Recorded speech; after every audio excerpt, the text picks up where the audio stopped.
Subaru did something absolutely wild recently. I think it was about 2 weeks ago, Subaru filed for a S209 trademark. That just might mean that Subaru might bring the S209 STI to the United States, and it will be the first S-Series WRX STI that will ever come to the States. This is huge news, and I'm going to tell you why by first describing the S208 that was released in Japan, and 450 were made. And before we get started with the video, guys, as always, if you want to see more cool Subaru, WRX, or automotive content, please consider subscribing to my channel. Last year, about over a year ago, Subaru announced at the Tokyo Automotive Show, the Japanese auto show, it announced the S208 STI. This was a huge deal. This is the Subaru STI revamped. This S-Series car is just as important to Subaru as is the STI. And you can see that because it's allowing them and their engineers to have freedom in their car and really design a car for who they think their exact customer is going to be. And I think the S208 embodied the typical STI owner. It really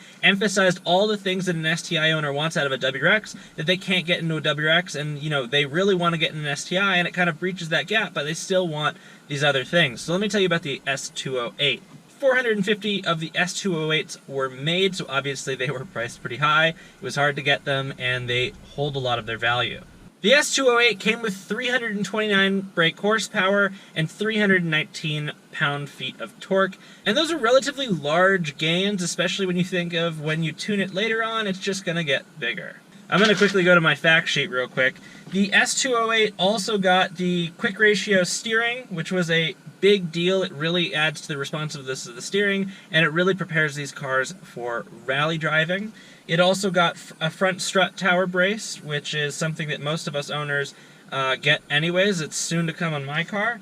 It came with Bilstein dampers, which is cool because those are really, really good and really competitive dampers. It came with front and rear torque vectoring, 19-inch BBS wheels. They looked pretty sweet.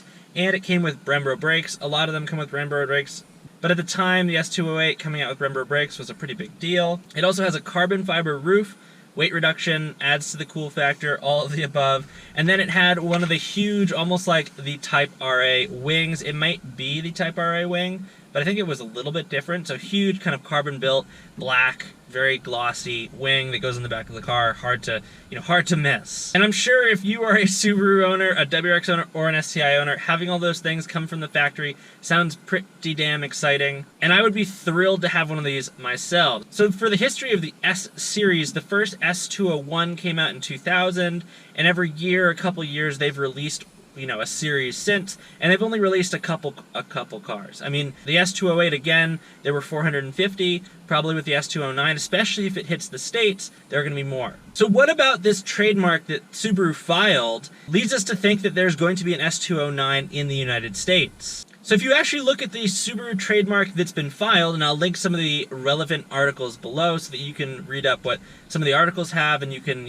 see this information tracked among multiple news sources. But Subaru stated a few things that are really important. Their trademark is specifically for the S209 in the following categories: automobiles, structural parts, and structural fittings. Now, yes, this could mean they're just going to be building S209 badges, but they've listed automobiles, so they're at least preparing that if they want to release it, they can. And structural parts also makes me think that maybe that's, you wouldn't put automobile structural parts and structural fittings. Structural fittings could be like floor mats, but structural parts and automobiles, I mean, if you're going to spend the time to do the trademark, then I think that their plan is probably going to be to release it.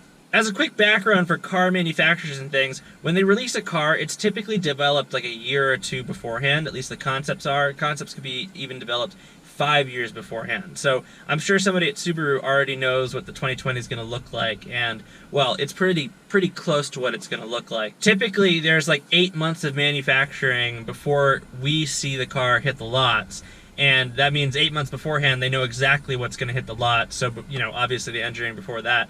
So yeah, this is great news. I mean, it's really exciting as a WRX owner that, potentially there could be an S209. And that would be a great way to finish off this generation of WRX and STI and kind of break way to the 2020. And I know the Gray Series in Canada did okay. And I know that the Type RA some dealers are having a hard time selling them. And those that buy them, love them, and I know they're super overpriced, and I know it's all confusing. Why are they releasing all these? But I think it's Subaru just kind of, bringing everything to an end, like bringing a great generation car, a car that, a lot of us hate on, but it's kind of like fun hate, because we love this generation car, we love the car, we love the platform. It's been, nothing but great for the most part. And for the few people that have had problems, often you'll find that they go back to getting another WRX. So this has been a great car. This is a great way to cultivate and kind of it's a great way to bring together the end of this generation. And if this S209 does come to the United States, I am going to have a hard time not trying to get my name in to get one. Even though the 2020 is coming out, the S209 would be a heck of a spectacle, especially because it makes so few of them. The Type RA was great, but it wasn't that unique. I think having just it being called the S209 and it being the first in the States, it's going to hold value really well. It won't be a bad investment. It's going to be super fun to drive, super awesome to own,